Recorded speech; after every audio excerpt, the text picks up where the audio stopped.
Good afternoon. I'm going to ask that we stand and observe a moment of silence in memory of the 3 staff members and 3 students killed yesterday in Nashville, Tennessee at the Covenant Presbyterian School.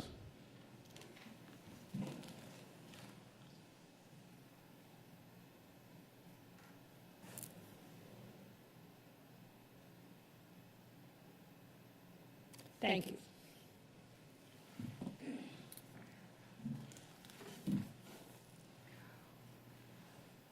Welcome to our Board Accountability Committee meeting. It's March 28, 2023. Our chairman, Dr. Hoskins Brown, is out of town, but she is here by phone. Dr. Hoskins Brown, did you want to make any comments? And then I'll ask for Dr. Levette to speak. Thank you very much. I appreciate the opportunity to speak and the power of Team 10, that one can always call upon our fellow board members like you, Mrs. Hall, to serve and provide leadership. I regret that I cannot be there in person, but I'm supremely confident in your ability to do the work that we're doing today, and I thank you for your assistance. You're certainly welcome. Dr. Levette? Good afternoon, everyone, and thank you, Dr. Hoskins Brown, for trusting us to carry this business forward, and we appreciate your joining us by telephone. We will be sharing some exciting information this afternoon that we think will be helpful to our thinking and give us some up-to-date information in terms of where our students are. Thank you for your continued dedication to supporting and encouraging the work that happens in our classrooms every day. Thank you. Okay. At this time, I'd like to call for a motion to approve the agenda. Moved by Ms. Grabowski. Is there a second?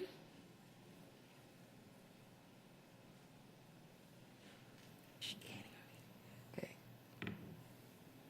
This is Deion Hoskins Brown, I second. Thank you. It has been moved and seconded that we approve the agenda. All in favor? Aye. Aye. No opposals. Okay. Now we're at the approval of minutes from November 29, 2022 of the Board Accountability Committee Equity Subcommittee meeting. Do I have a motion to approve those minutes? Ms. Grabowski moved. Deion Hoskins Brown, I second. Thank you. All in favor, say aye. Opposed? Okay, thank you. We are so delighted to have Ms. Newman and Ms. Gillens here today. Even though the place is not populated, I want you to understand that your work and your efforts are being heard by the voices who most need to hear them.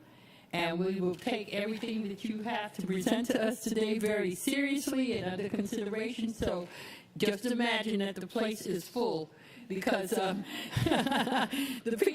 people who need to really encourage you and in your efforts and have you continue are enthusiastically here to listen. Okay? So at this time, I'm going to turn it over to you, Dr. May.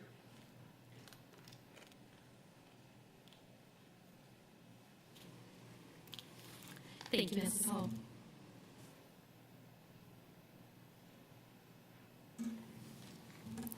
So I appreciate the opportunity to be here today to discuss the middle of year formative assessment iReady update. As you know, iReady serves as the district's formative assessment and intervention tool for grades K to 8. As the formative assessment, we have the iReady diagnostic. It is administered at 3 times per year. There are 3 diagnostic windows. They are the beginning of year, BOY, middle of year, MOY, and end of year, EOY. Feedback regarding student performance and growth occurs throughout the year, and this diagnostic provides domain and skill level performance and next steps and resources. As an intervention tool, it allows for personalized instruction. It allows for developing student learning paths based on their diagnostic performance, so that data that is received. It also allows for individualized lessons designed to develop student skills in identified areas. It also advances students' academic growth in conjunction with other learning supports. So when we look at the data that iReady yields, we see there are placement levels, and then we also note expected growth patterns. So the iReady placement levels are as follow. The mid or above grade level indicate that students have met or surpassed expectations for mastery of end-of-year grade level standards. The early on grade level indicates that the student has partially met the expectations for mastery at the end of year grade level standards. And then we have the 1 grade level below, 2 grade level below, or 3 or more grade level below indices, which indicate those expectations have not been met. So when we look at growth expectations by the assessment window, that beginning of year is that initial assessment, and by the middle of year, we are anticipating that students have acquired 50% of their annual typical growth. By the end of the year, of course, we are anticipating that students have acquired 100% of that annual typical growth. That is the desired outcome. So when looking at the beginning of year versus the middle of year, we are going to look at both the math, diagnostic results, and the reading. So what we see for math is that students from the beginning of year to the middle of year have increased by 13%. So at the beginning of year, we had 12% who were early or mid on grade level and above. And we, by the middle of the year, we had at the beginning of the year, we had 12%. The middle of the year, we had 25%, allowing for that 13% differential. Similarly, for reading, we saw that same 13% gain, where the beginning of year we saw that 22% level, early on grade level and above. By the middle of the year, this was 35%. So we are seeing gains as the year progresses. With regard to their median progress to annual typical growth, what we provided for you is the district average for grades K through 8, as well as each grade individually. So you can see the median progress to that annual typical growth, keeping in mind that for that middle of year, 50% is that expectation level. So you see that dashed line that indicates that expected progress for the middle of year, and you can see that for grades K through 8, all but 1 were above that 50% indicator, and grade 6 is approximating that. That pattern is replicated for reading as well.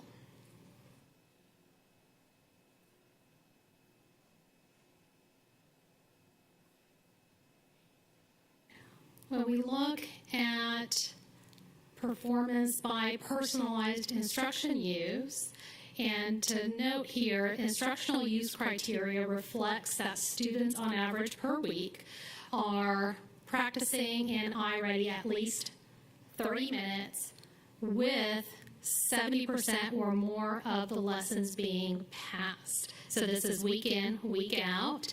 And what we see is that for students in math who are meeting their personalized instructional use criteria or expectation, their growth rate is on average 11% higher than those who are not meeting those expectations. A similar view is noted for reading. So what we see, in fact, the gains here are more significant. For those who are meeting their personalized instructional use, we see 75% of those students having progressed, whereas for those who have not met, they're at 51%. That differential is 24%, so that is definitely notable.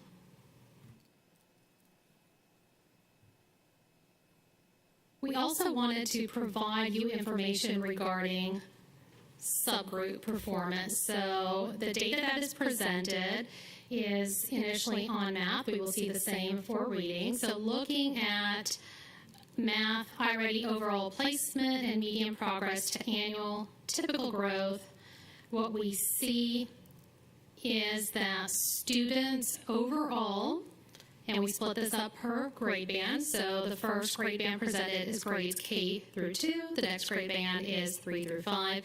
And the last grade band is 6 to 8. What we see is generally on average, overall, 58% median progress to annual typical growth. So keep in mind, 50% is the expectation across all grade bands. For grades K through 8, we have 58%.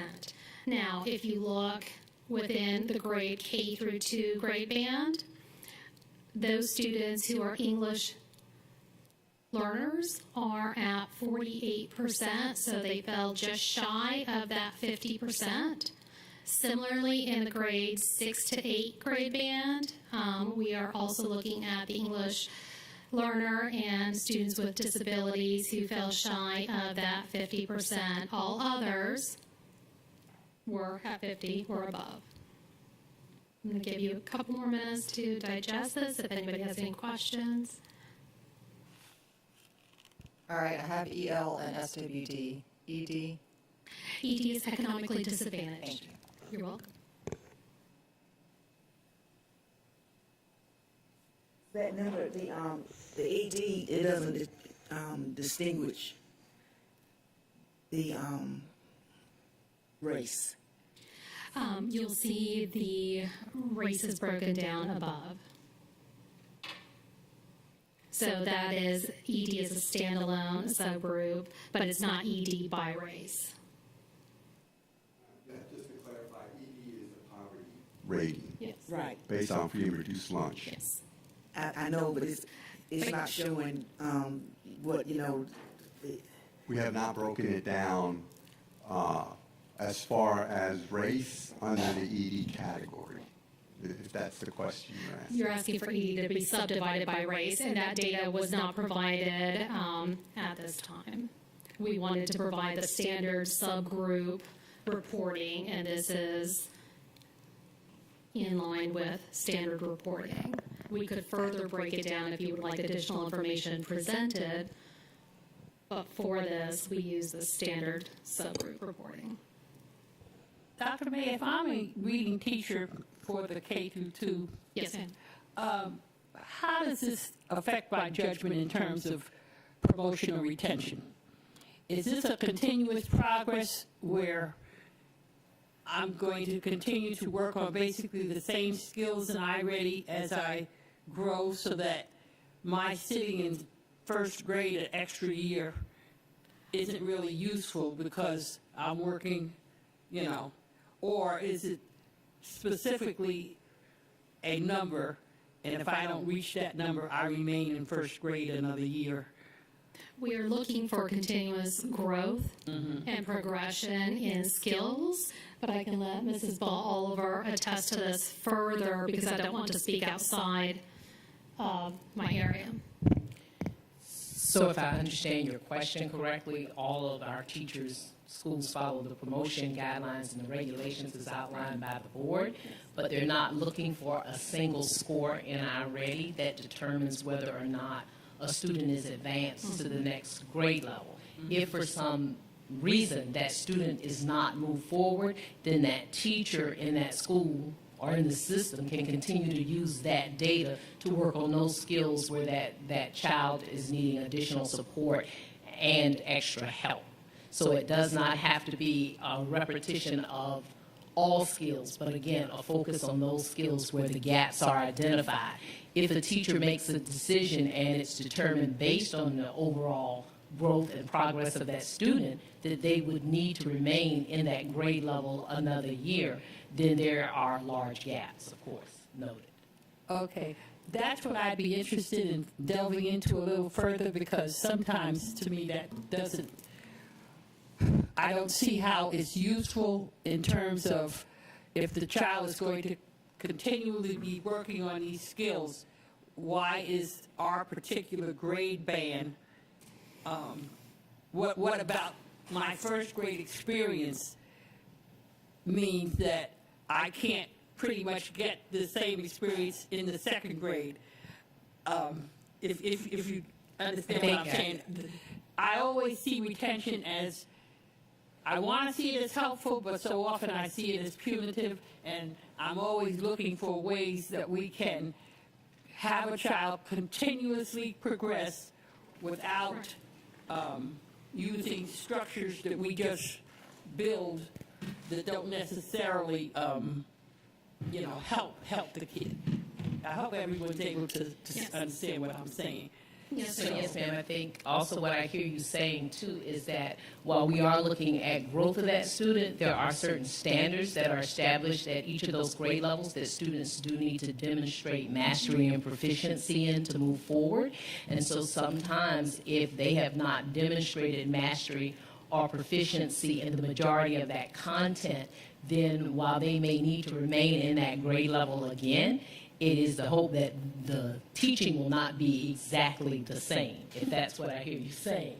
Yeah, because if I'm a first grader and I don't pass science, or if I'm a first grader and I don't pass social studies, then I'm going to, I don't think we're retaining a kid so that they can go over those science or social studies standards again. And in the reading and math, you are working on the same skills pretty much, on your way to fluency. So I won't take any more time with it now, but at some point, it's getting to be that season when, I'll be hearing from parents about they're finding out that their child is, perhaps going to be retained, and I want to always have my best foot forward understanding what I'm saying to people so that it makes sense to me before I try to, talk to others. Did any other board member want to speak about that?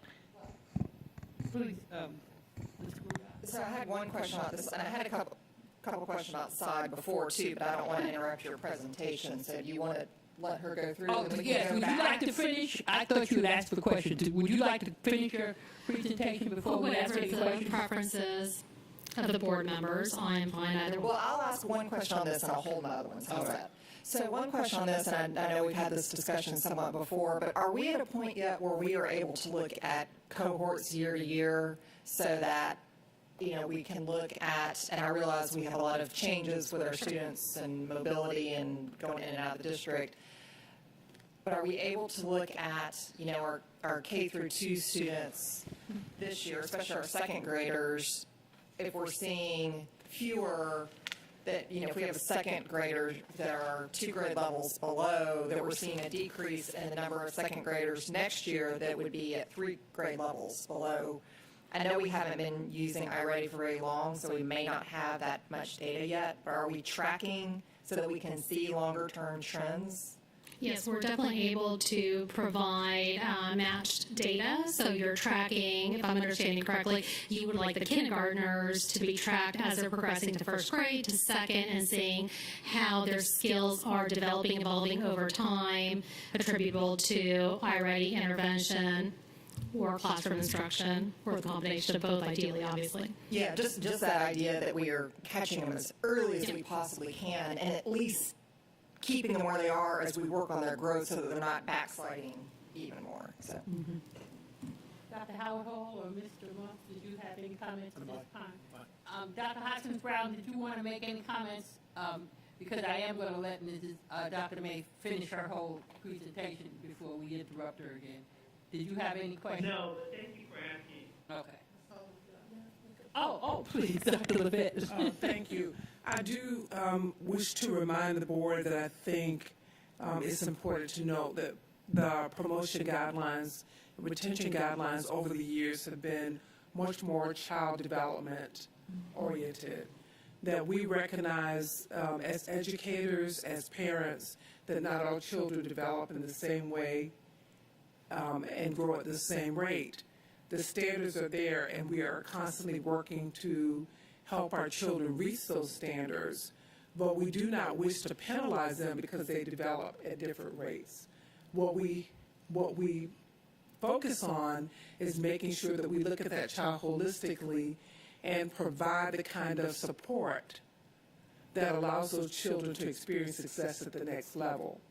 So the review of children's progress is much more than a single indicator. The single indicator is important. We don't dispute that. It is an indicator perhaps of something else that needs to be done to support that child. It could be largely influenced by attendance, both student, staff attendance. It could be largely influenced in some ways by teacher availability, teacher skill, teacher development, and it could be also influenced by other factors that may be directly impacting the teacher and also independently affecting the child's performance. So the evaluation of that child is much more comprehensive. Savannah Chatham County Public Schools, beginning several years back, started looking at a holistic approach, and we are continuing to work with teachers to help them understand that if John Anderson is strong in all areas except one, that is not a reason to retain him. It is the reason to look at what are the factors that did not allow him to be successful in that area and determine if he needs to move to the next grade. If he does, then what support will be in place for him to accelerate and to be successful in the next grade. So I am very proud that we are looking at children holistically as opposed to looking at children in only one way. And I think it's been a journey that this board has taken that has sometimes not been understood, but our teachers and parents certainly appreciate that. Dr. Howard Hall? Yes, I'm just going to say that iReady is a great indicator of growth, and it's what the public really needs to see.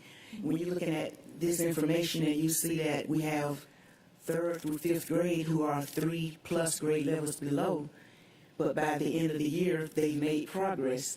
And as they still may be 1 grade level below, they have shown growth. Georgia Milestones has the propensity to mask growth.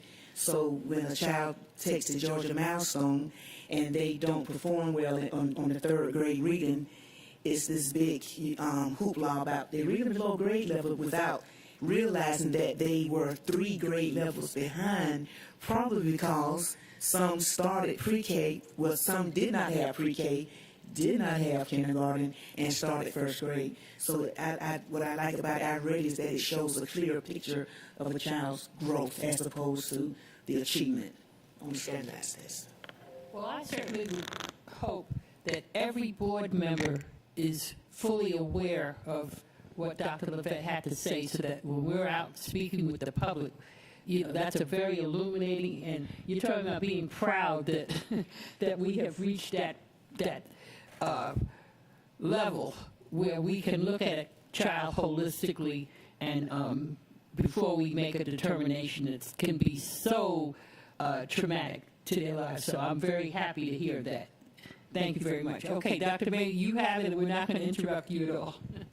Thank you.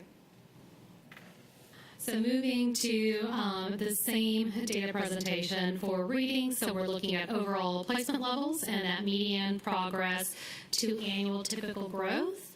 And what you see is a similar pattern that was evidenced for math, with the majority of our grade bands and students across the subgroups hitting that 50% median progress toward annual typical growth or above.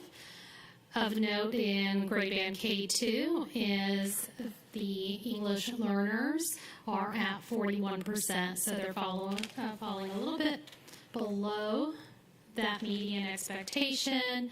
We have in grades 6 to 8 Hispanic students, English learners, and students with disabilities who are falling shy of that median anticipated progress.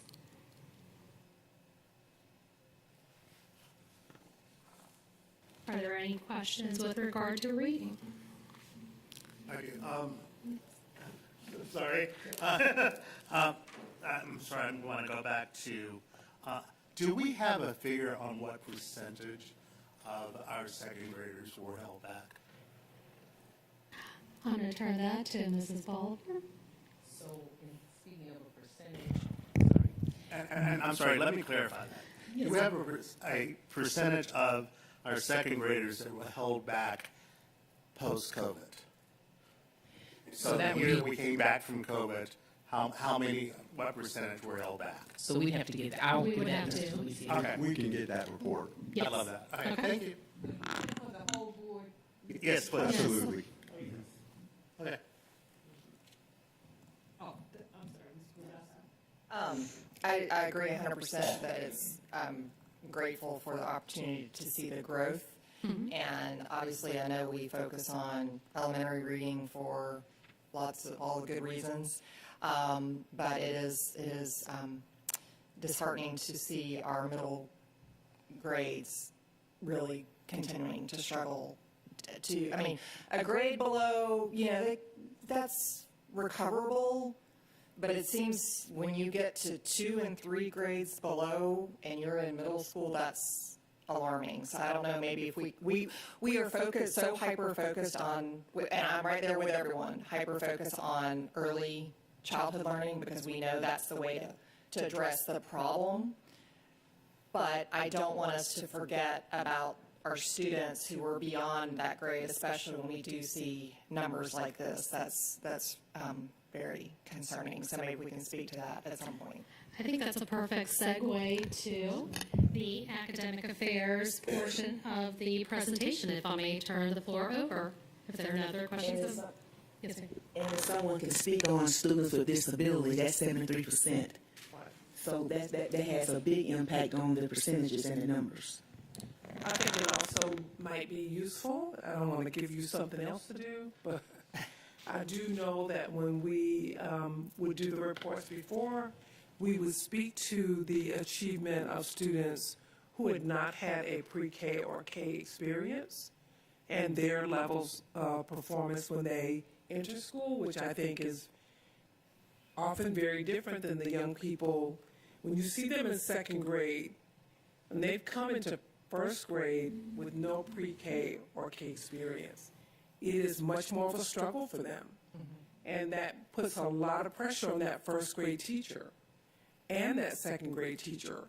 So one of the pieces of information that I think might be illuminating is how many students actually come into first grade with no early learning experience.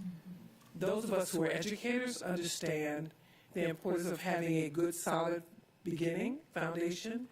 You can see the difference in those children and the children who are coming in with nothing, which means if I have a group of children who are coming in with no basis, I'm starting from what's your name, ABCs, counting. If I'm coming in with children who've had extensive support at home, pre-K, kindergarten, extra stuff in the community, my first grade teacher doesn't have to cover all that. She can take off. She's got kids who are performing at third and fourth grade level, perhaps in first grade. So I think understanding that those experiences also influence the work that first and second grade teachers do, and also influence the outcomes for third and fourth grade as well. If you don't believe me, have a conversation with our first grade teachers who can tell you the difference in their level of work with the children who are coming in. Doesn't mean they expect less, just means they have to do more to get the children up to speed. I would say if I had an opportunity to take piano lessons or singing lessons for, 5 years before I actually have to audition, I'm going to do a whole lot better perhaps than the kid who is just starting out without that background. Am I right? I just want to say, I'm looking forward to Ms. Gillens. When she speaks, I think she can really, Oh, absolutely. And Explain a lot. and believe it or not, you're coming up in just a second. Ms. Ball Oliver, is it possible when we get the percentage of second graders retained, we can also see their profile if they attended pre-K and kindergarten? Is that a lot of extra work, or is that something you can tap a button? Mr. Feliciano assures me we can make that happen. Okay, because of course, that would be very illuminating. That would be very interesting to see. Thank you, Dr. Levesque, for that perspective. And so before we bring up our principals who are actually the star of the show today and really can add value to this conversation and shed a lot of light on what we actually do and what occurs in school and the students that their teachers work with tirelessly every day, wanted to speak a bit to the sixth grade data because that is, I know, to Ms. Grabowski's point, concerning. And we always look at that transition grade. You know, we no longer do the ninth grade EOCs, but I know that when we used to look at that data, that Lexile data was lifted up in ninth grade, that transition year was where we saw that gap once again. So just wanted to point that out, that a number of factors probably play into that. First of all, it's that transition, that socialization, and of course we talk about those support structures that a student has available to them outside of the schoolhouse, but also recognizing that there's some socialization, some adjustments that occur. Some students make that transition better than others. We also at that point look at our teachers becoming very content they start to really get content specific. And so in those middle grades, I might have more of an English background than I do a reading background, which is very different. And so the strategies in my classroom may not be as immersed in those really best practices for reading instruction as it is for teaching students English. And so we're working on professional development that really focuses on our secondary schools. And to your point, Ms. Hall, that was one of the task force initiatives that was focused on early learning. The task force decided that it was really important to make that a K-12 initiative and to look at exactly what are we doing at not only our middle schools or our middle grades, but our high schools as well, because those students do come to us with deficits in reading, and so we have to develop strategies to address that. And some of that is that professional learning that we talked about, those literacy specialists, because our secondary teachers, pretty much the majority of them are not literacy specialists. They're English teachers. And then also working on just looking at training around teacher clarity and how we help them to increase engagement in their classrooms and then utilize those strategies. So just wanted to point that out. And then we now have a new district level team that is working on our students with disabilities. We tend to always look at compliance and some other pieces of the IEP, but we're looking at now, what do we do different academically? And so that team is actually in the process of developing a very specific professional development plan that aids teachers K through 12, all of our teachers, and how do we work from an academic standpoint as well as the disability and the behavior standpoint with those young people. So with that being said, I will not read off our academic strategies and initiatives. One thing that we have remained committed to is staying the course and utilizing those strategies and allowing our teachers to continue to use the data and to focus on literacy through professional development. And of course, we have our district-wide literacy plan that we are working with, and they're using their iReady data and those best practices in the classrooms. But to speak further to actually what goes on in the classrooms in the school, we have two principals. We have one elementary, K-5. We have Ms. Selena Ruth Gillens, the principal of Brock Elementary School. We asked Ms. Gillens to come speak because she has done that work as it relates to school improvement. Ms. Gillens was on the list, came off the list, and now she is back on the list, but it's amazing to go in Brock and see the work that they are doing to literally bring those young people forward and increase their student achievement and their growth. And we have Ms. Kim Newman, who is the principal of Hess K-8 School, and she has a very diverse population and a very large population at Hess K-8, and they do some amazing work, especially with our EL subgroup. And so I'll turn it over to Ms. Gillens, Ruth Gillens, and then Ms. Newman.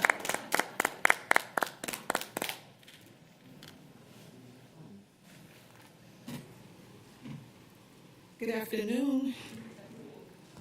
I'd like to thank everyone for the opportunity to stand before you this afternoon and share our experiences. I think I can speak for Ms. Newman with that. As it relates to literacy, first I want everyone to remember that ugly word, the pandemic, that we experienced. Because when we're looking at our students being 2, 3 grade levels behind, it is due to the pandemic. Now, in my situation, when we deal with high poverty, many of our students do come to us already behind. But this year, we had 8 children enter our building who had never been in a school setting anywhere. So when you talk about, Dr. Levette mentioned these children who've never been to pre-K or kindergarten who arrive, when you are teaching them how to hold pencils, the alphabet, their colors, those things that are typically done in early learning, we had to experience that this year. And more so than others. Normally we get 1 or 2, but 8 was a huge number for me.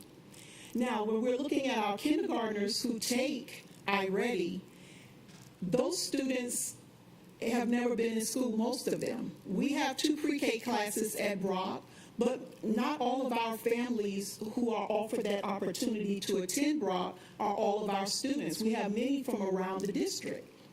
So we have to take in consideration parental involvement and their understanding and the value of their children participating in school at very early ages when they're sponges and we can give them the foundation that they need. So I was excited when I looked at the DAS-REMI report because Brock is on that list for meeting growth for students in 2nd and 4th grade. We are working very, very hard. However, it is a challenge when our children do not have foundations. And we have to think about our children who are in 2nd grade.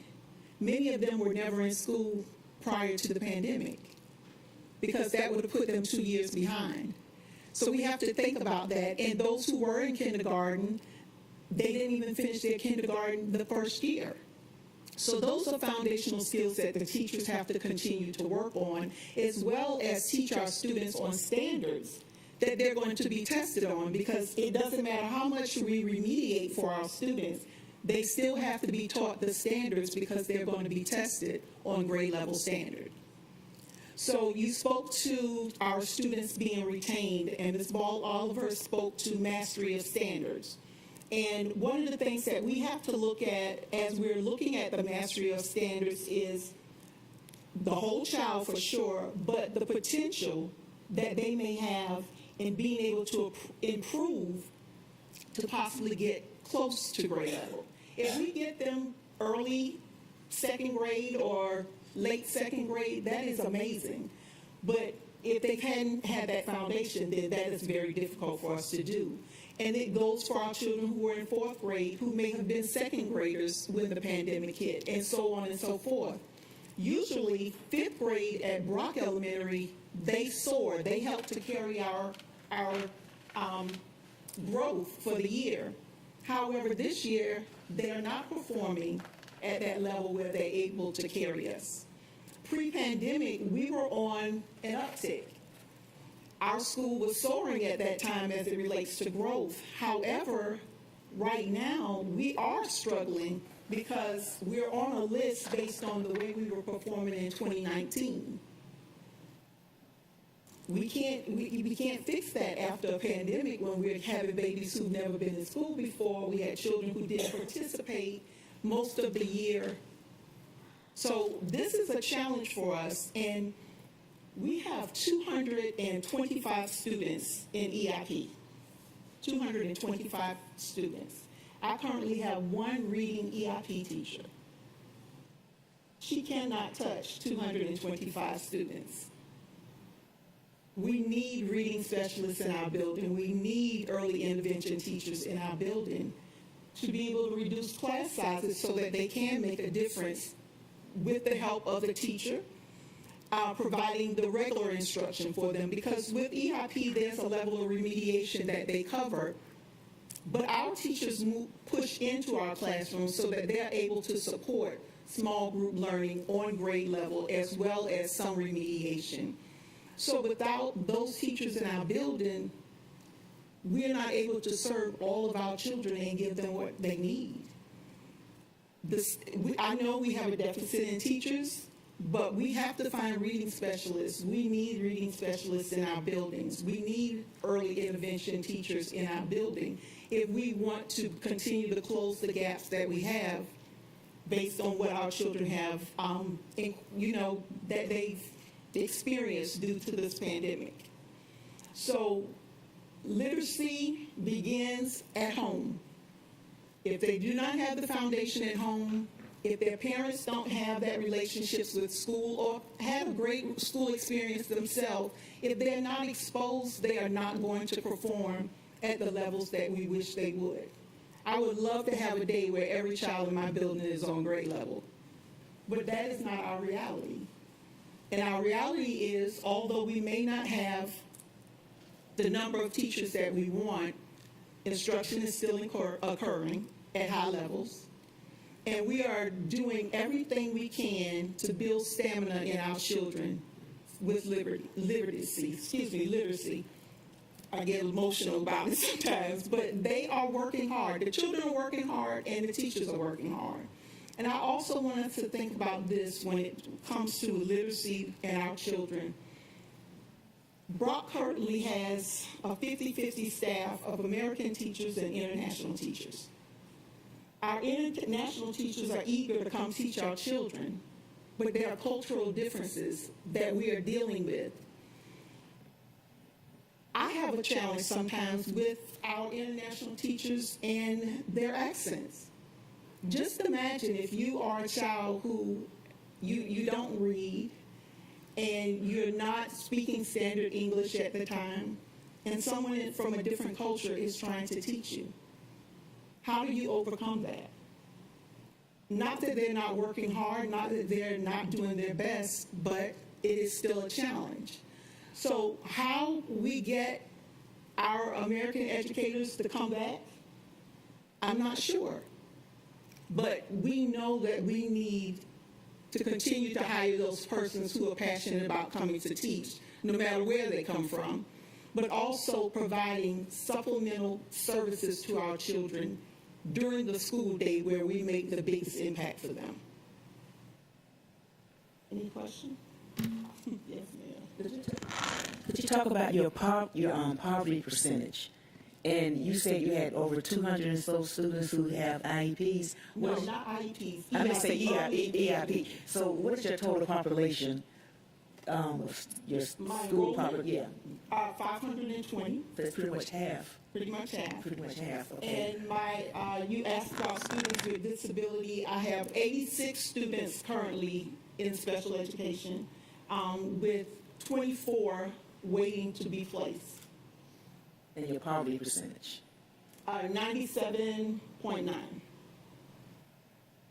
Free reduced lunch. And the last question, with your international teachers, do you see them struggling with classroom management because where they're from, typically students sit, listen attentively as opposed to I would say I have a very strong group of teachers who do not have very many management issues. That is an added value for us. There are a few who have challenges, but we have challenges across the board, so we support them in any way we can. Okay. And could you just touch on just a little about the impact that poverty, your high poverty percentage has on your academic achievement? Poverty is impacting us, first of all, because parents are first teachers. And when they have a foundation at home, they are exposed at home, they come to school, and they're able to perform better.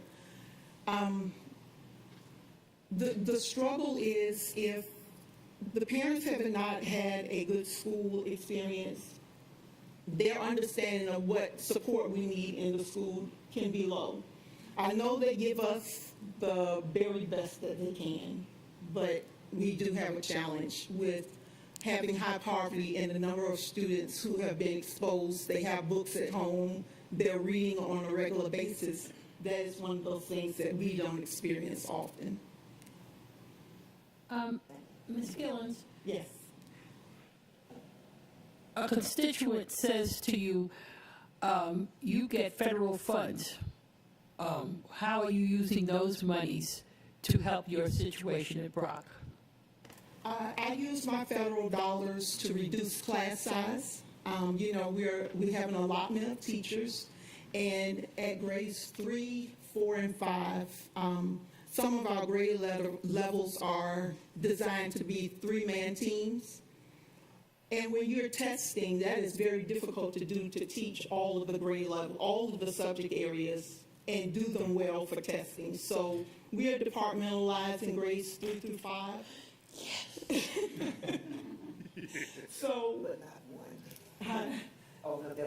yeah, so we're departmentalized. So our teachers teach ELA and social studies and math and science. So class size reduction, I use Title I dollars for 2 academic coaches, 5th grade teacher, and a 4th grade teacher. So that's how I use federal dollars, along with Saturday school for remediation and enrichment, and our family facilitator.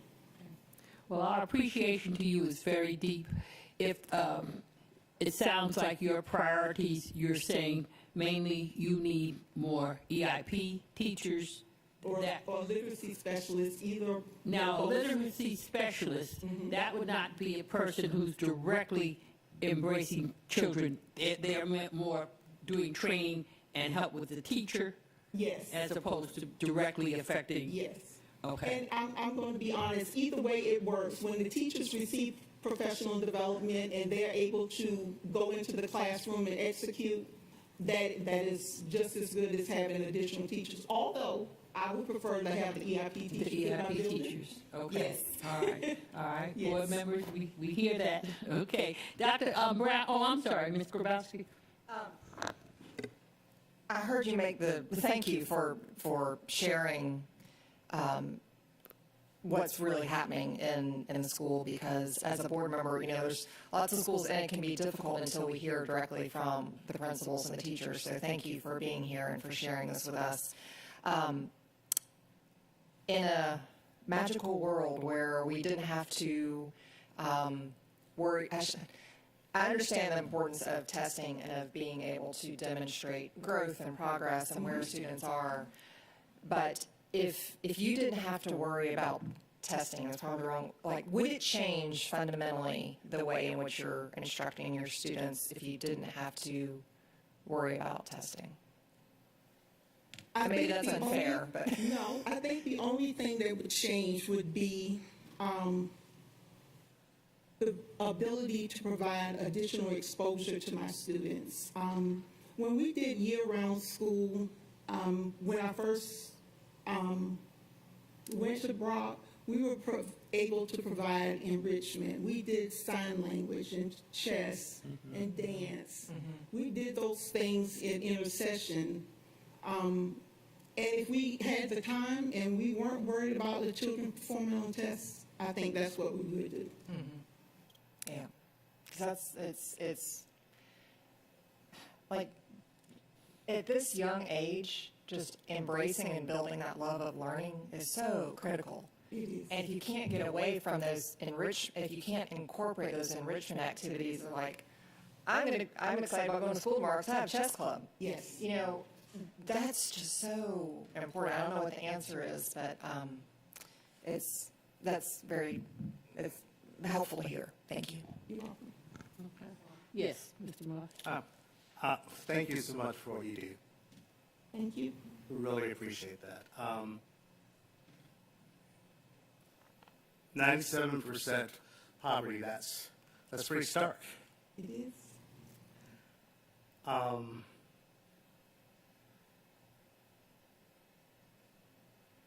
You need parental involvement, right? I do. And that's lacking, right? It is. Okay. You need reading professionals in the building. In the building, yes, sir. Okay. So I'm going to say this. I know that even with 97% poverty, if we gave those things to you, your kids could do better. Yes. So that is really on us. and I'm saying this right now, that is on us. Poor children can learn, They can, and at high levels, and at high levels. they can. My next question is this. I want you to tell me about one of your best students. You don't have to mention their name. And I want you to tell me if they are poor or not. Yes, Thank you. she is. Tell me about her. She is a very creative young lady who loves to read. She didn't start out being a very strong reader when she came to us in second grade, but her mom believes in the work, and they are putting it in at home, and it is manifesting itself at school. And every free minute she has, she's reading. She loves to draw, and she gives us 100% every day. So you say her mother supports her, correct? She supports her.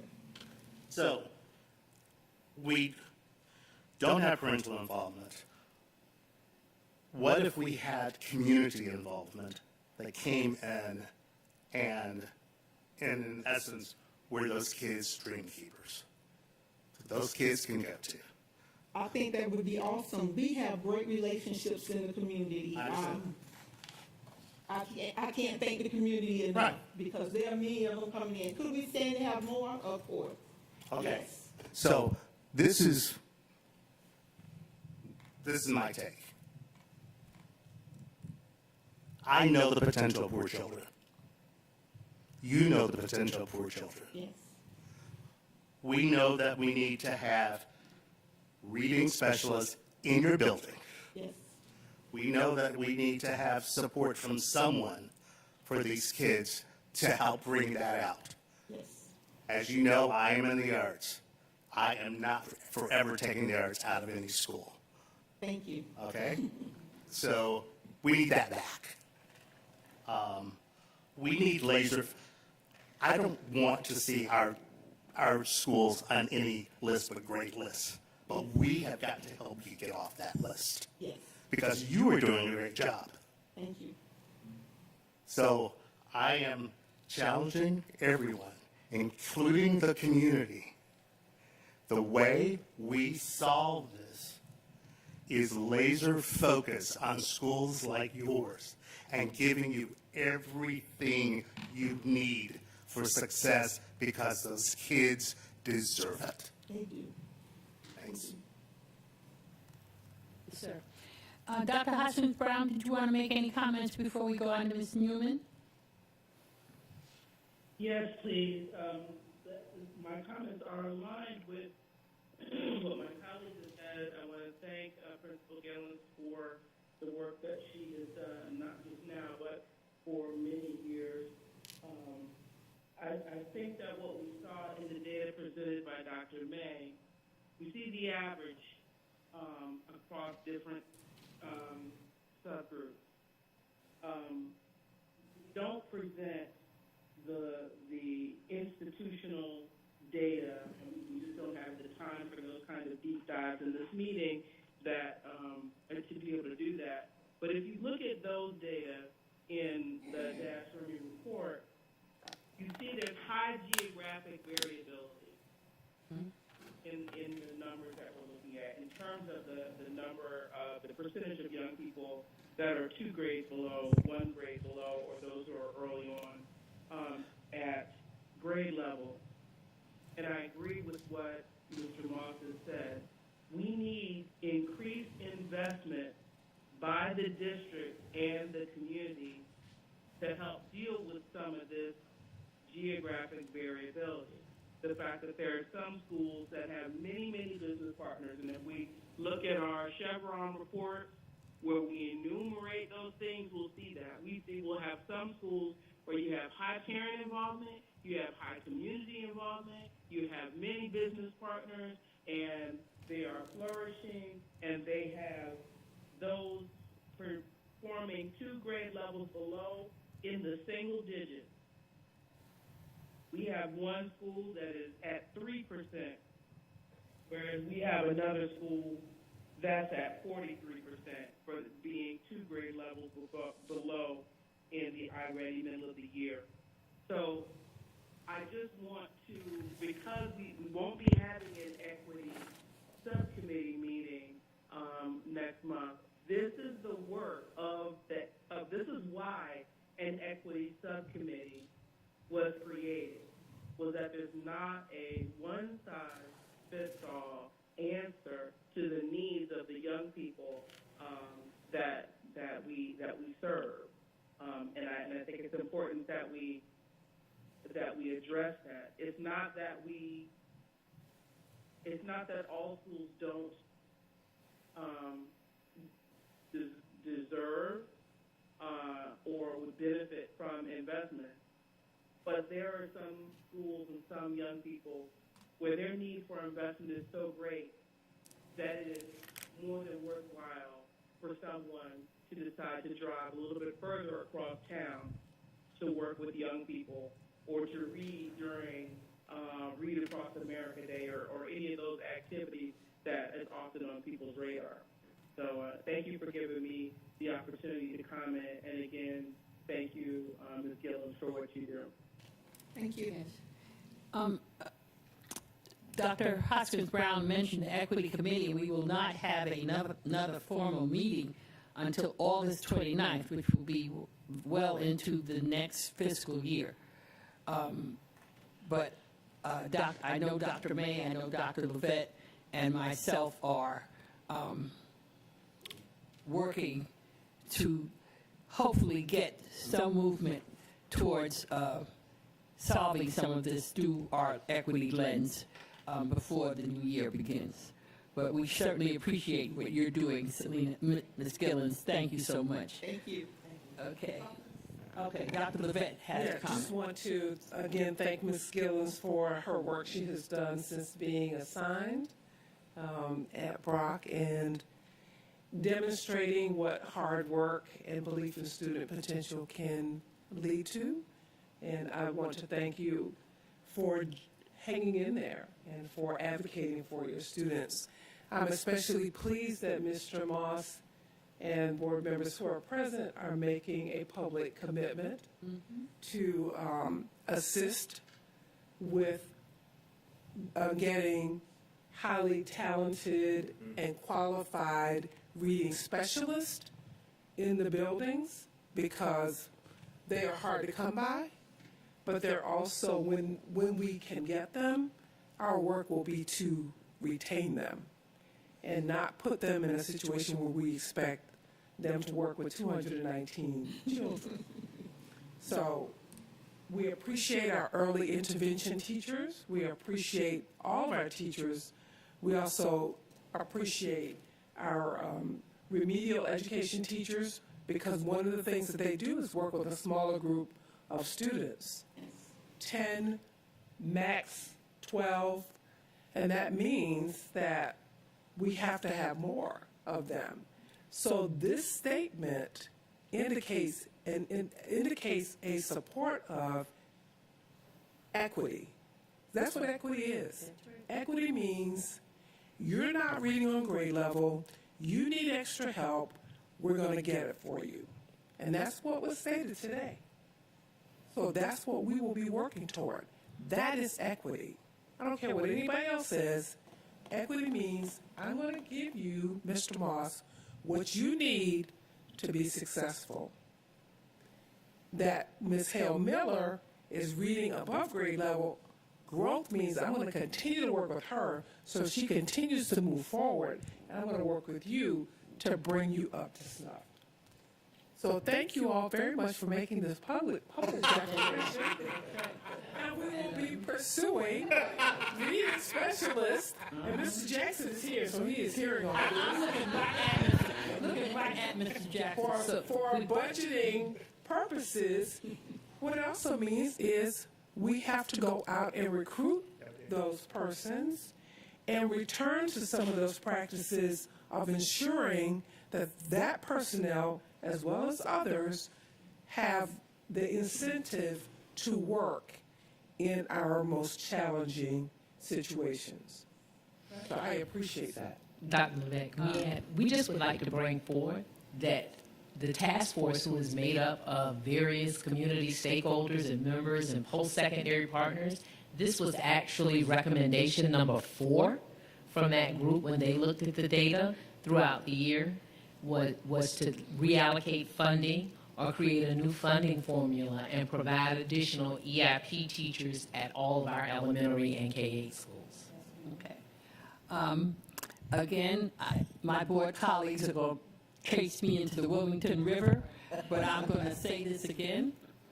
Putting paraprofessionals, especially when you mention that you have international teachers who sometimes the children struggle with communication.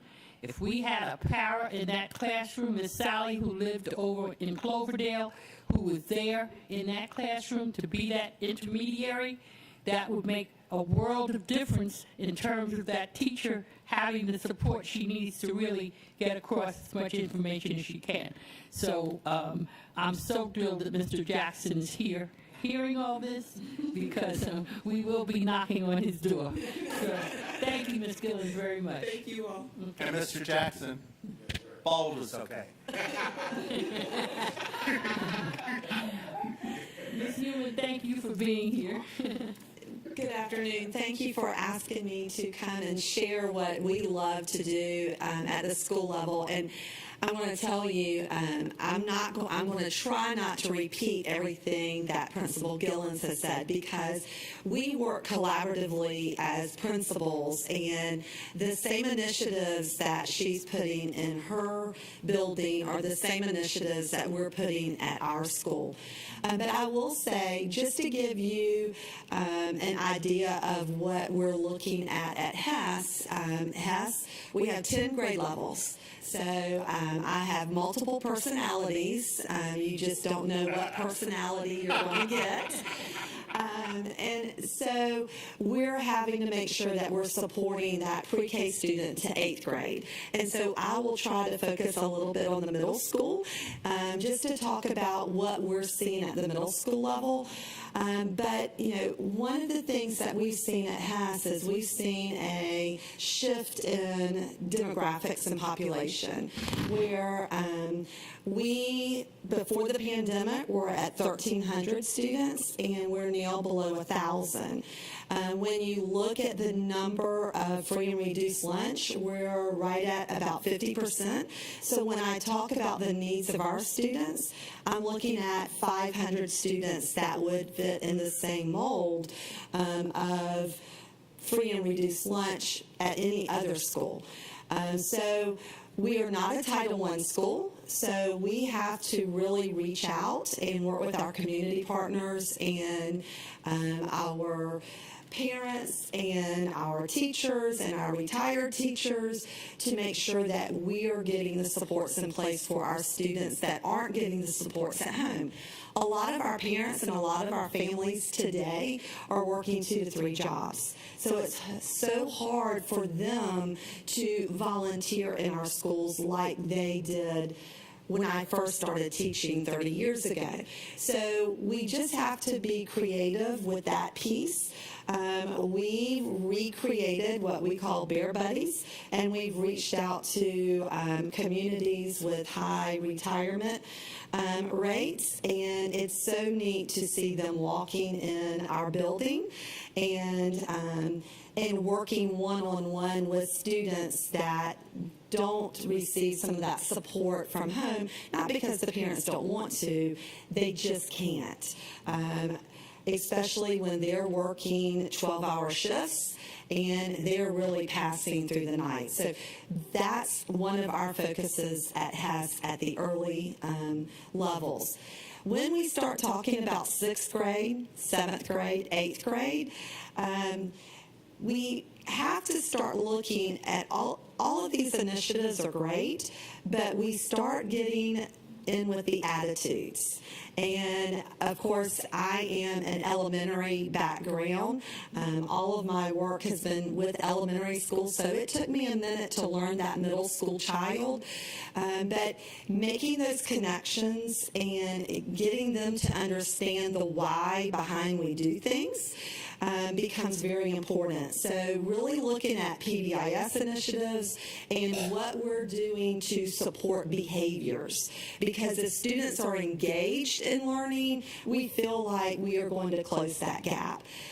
If you look at the data closely, our middle school students are the ones really showing 3 years below grade level, 2 years below grade level. And, you know, through the pandemic, when I was jumping in classrooms for middle school, 90% of the cameras were off. And so we know there were a lot of students that, you know, played with technology, made it look like they were there, but they weren't present. So we're having to make up that time, that seat time that they missed. And we've done it very creatively with looking at our instructional focus blocks. Last year we had 2 instructional focus blocks. And this year, we scaled it back to our normal schedule, but we continue to work with those students. I will have to say we were very fortunate to take part of a grant with our ESOL students with Wilson Reading Systems. I was able to send my entire team of teachers, and they learned how to teach reading to middle school students. And those students that are able to go into that small group instruction with the tools that teachers need in their hands, we are seeing phenomenal growth there. So, you know, making sure that our teachers have the right tools, making sure that those tools are research-based, and that I'm very proud to be part of a district that is really focusing on that. I can't wait to see our end of the year data, because especially with those cohorts that have been directly impacted with a direct instruction reading system like Wilson Reading System. So I'll be glad to get that data together and I'll share. But that is very important, because right now, everything is technology driven, and our teachers are driven to these websites like Teacher Pay Teachers. And yes, they look great, but they're really not the rigor that we need for our kids to close these achievement gaps. So again, with what Ms. Gillens has said, getting that support, making sure our teachers understand what they need to do to close those gaps, because if they consistently teach on a level 1 rigor, we'll never close the gaps. And that has been a struggle coming back from the pandemic. And just 2 more points. One of the things we really had to work hard as administrators, and I'm sure Ms. Gillens had the same thing, it was so hard for our teachers to come back and be in front of a computer for a year and a half to direct instruction. And last year, I can't tell you how many times I would have to have those nice little conversations and say, get up behind that computer. You know, we need our students learning from you. And we need to find that balance. And I believe this year as a principal, we're seeing more of a balance there. But that was really hard for our teachers. The fear was still there. It was almost like they forgot how to ride that bike. And we had to go back and support them without pushing them back over. So I believe that's very important. And one last thing with this mid-year data, when our leadership started looking at the mid-year data, one thing that we had to remind ourselves is it is testing the students on standards that they have not been taught yet. So, you know, that's something to really consider. And even when we went forward with end of the year data, we really had to think about, okay, we're still in the middle of teaching standards, so let's not beat ourselves up. Let's look at the standards that haven't been taught directly by a teacher. It may just be through a pathway, and sometimes that can be some inconsistency with the data, and that's just something that we've noticed with our data. So that's what we're doing. Teaching that stamina, which Ms. Gillens discussed in middle school, that's the hardest thing is stamina. And we're trying to give them opportunities like reading practice opportunities, that small group instruction, to get them to understand that they can do it. They just have to practice it. Okay? Thank you so much. Dr. Brown, would you like to speak at all before I open it back up for our board members? It's so nice to see you here. I want to say I'm director supervisor both of them, and I'm just so very proud of them, and I appreciate the work they're doing for our students. That's all. That's good. That's good for you all. Dr. Harbaugh. Yes, thank you for your presentation. It was a pleasure working with you too when I was program manager when you were at I Hope. Oh, yes, ma'am. Yes, so you're at Hess, and it's not a Title I school, so you do earn your state funding for your EIPs and REPs. So how exactly how many EIP, REP teachers do you have, and do you find yourself needing more since you do not have the Title I advantage? So we have 900 students, and out of those, I'm trying to think of my current FTE, I believe we had identified 350 students that qualified. I had 2 EIP teachers and 1 REP teacher. And that still is not enough to support. I'm going to tell you, 1 EIP teacher is not enough for a school. And we need that small group instruction for the students who are not closing those gaps. They need these teachers to help them. Yes.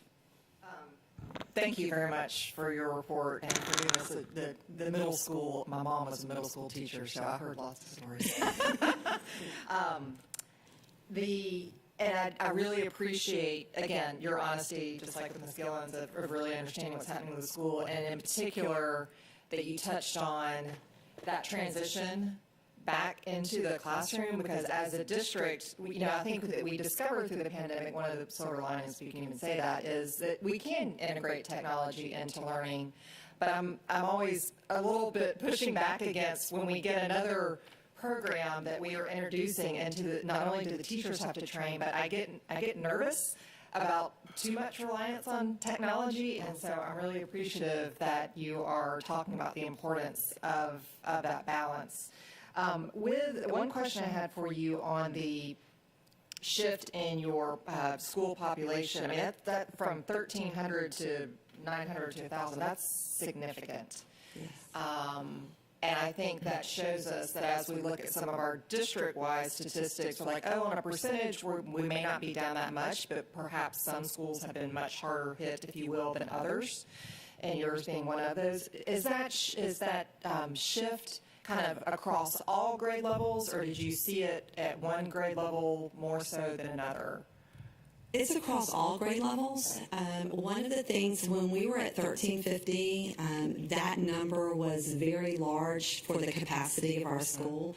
So we really had to take a very close look at administrative placements and the numbers we were opening up for administrative placements. That's one thing. But what we saw, through the pandemic, some parents choosing to leave to go to private schools, and that hit our school very hard. Yeah, I mean, I know personally a number of families who had students at Hess and that are now in private schools. Right. We will get them back. Don't worry. All right, good. Well, thank you again for everything that you're doing and for sharing with us. Thank you. Ms. Newman, did I hear you say beer buddies? Bear buddies. Oh my I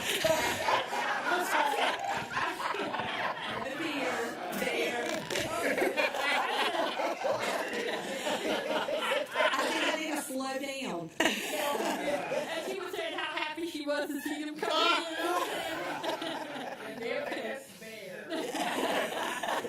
To make sure the public knows that we're talking about bear buddies. Okay. Absolutely. You'll laugh. Miss Newman was my principal my last year before retirement. I was a social studies teacher at Thunderbolt, and she was always so supportive of me and all the other teachers there, so it's good to see you in your progress that you've made. It has. Thank you. I After all love these that you're years. advocating for our kids at the district. Okay, Dr. Levesque, do you want to close us out? Okay, Mr. Moss? Did you say you had an increase in your ESOL students?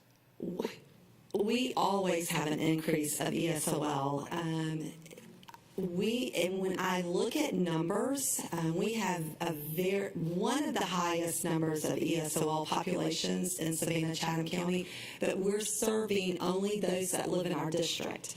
And that is what creates such a beautiful, diverse learning environment for our students. How many teachers, how many ESOL? We have 5 ESOL teachers. Yes. Okay.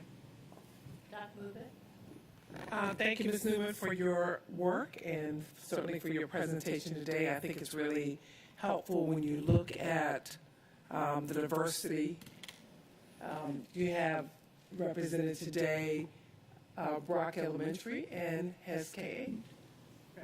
Very diverse in terms of populations, but also some of the needs are very consistent.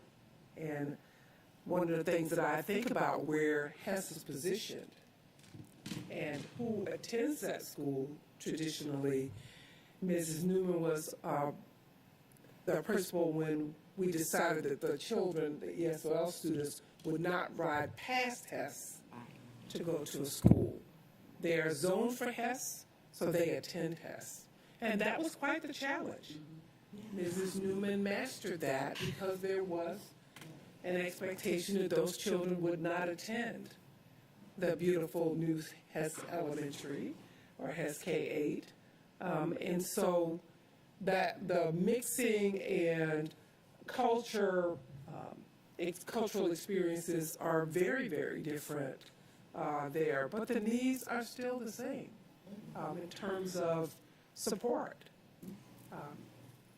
And I think it's really, this presentation just speaks to our attention to the needs of children as whole people, who regardless of where they come from, have needs that must be addressed.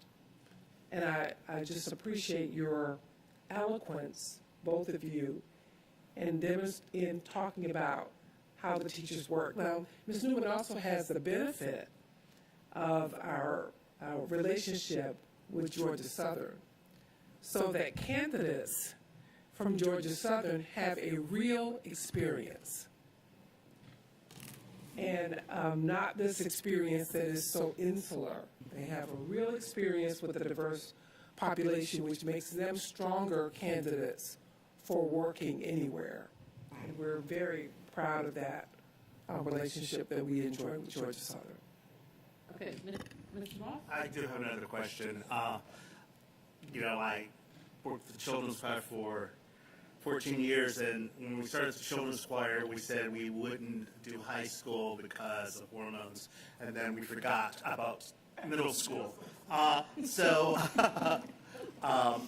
It is an emotional roller coaster.